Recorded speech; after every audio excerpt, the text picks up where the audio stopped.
ये कहानी है शिमला के एक गांव की। कहते हैं वर्ष 1999 की एक ठंडी रात थी। शिमला के पहाड़ों पर बर्फ की चादर बिछी थी। सूरज ढलते ही ठंड बढ़ गई थी और लोग अपने घरों में दुपक कर बैठ गए थे। इन्हीं पहाड़ों के बीच एक छोटा सा गांव था, बरोग।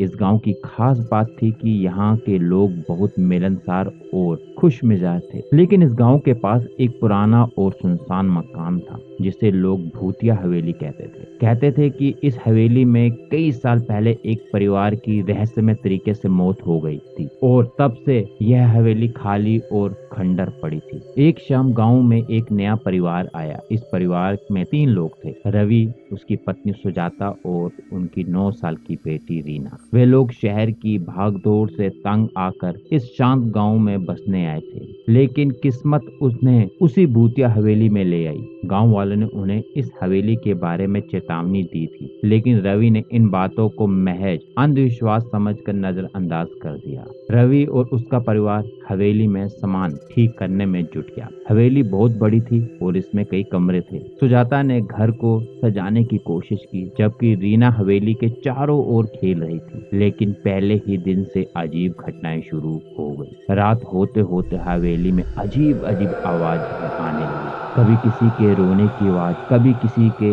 हंसने की आवाज। एक रात जब रवि और सुजाता सो रहे थे, तभी रीना की चीख सुनाई दी। दोनों दौड़कर रीना के कमरे में पहुंचे तो देखा कि रीना बिस्तर पर बैठी थी और कांप रही थी। उसने बताया कि एक सफेद साड़ी में लिपटी औरत उसके बिस्तर के पास खड़ी थी और उसे घूर रही थी। रवि ने उसे समझाया कि ये उसका वहम है और उसे सो जाना चाहिए। लेकिन उस रात के बाद रीना बहुत डरी सहमी सी रहने लगी। अगले दिन घटनाएं और भी आगे बढ़नी शुरू हो चुकी थी। भाव्य हो गई। सुजाता को किचन में काम करते समय किसी के चलने की आवाजें सुनाई देने लगी। कभी कभी रात में दरवाजे अपने आप खुलने और बंद होने लगे। रवि को भी अब एहसास होने लगा कि कुछ तो गलत है, लेकिन वह अब भी इन सबको तर्कसंगत ढंग से समझाने की कोशिश करता रहता।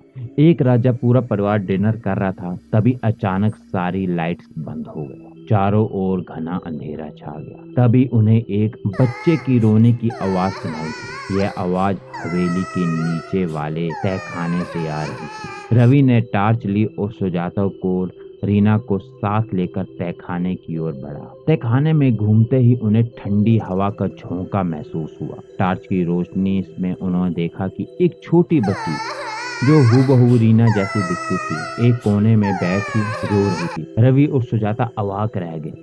तभी उस बच्ची ने सिर उठाया और एक भयानक हंसते हंसते हुए गायब हो गई। तभी अचानक तहखाने का दरवाजा अपने आप बंद हो गया और चारों ओर अंधेरा छा गया। रवि और सुजाता ने महसूस किया कि वे अब किसी अनजानी शक्ति के नियंत्रण में हैं। उन्होंने बाहर निकलने की कोशिश की, लेकिन दरवाजा नहीं खुला। तभी हवेली के पुराने मालिक का भूत प्रकट हुआ। उसने बताया कि यह हवेली श्रापित है और परिवार की हत्या उसी बच्ची के कारण हुई थी जो अब रीना के शरीर में प्रवेश कर चुकी थी। रवि और सुजाता ने रीना को बचाने का संकल्प लिया। उन्होंने गांव के पंडित से सलाह ली। पंडित ने उन्हें एक यज्ञ करने की सलाह दी जिससे उस आत्मा को मुक्ति मिल सके। अगले दिन पंडित ने यज्ञ शुरू किया। यज्ञ के दौरान हवेली में भयानक तूफान आ गया। हवेली की दीवारें हिलने लगी और चारों ओर भयानक आवाजें गूंजने लगी। पंडित ने अपने मंत्रों से उस आत्मा को हवेली से निकालने की कोशिश की।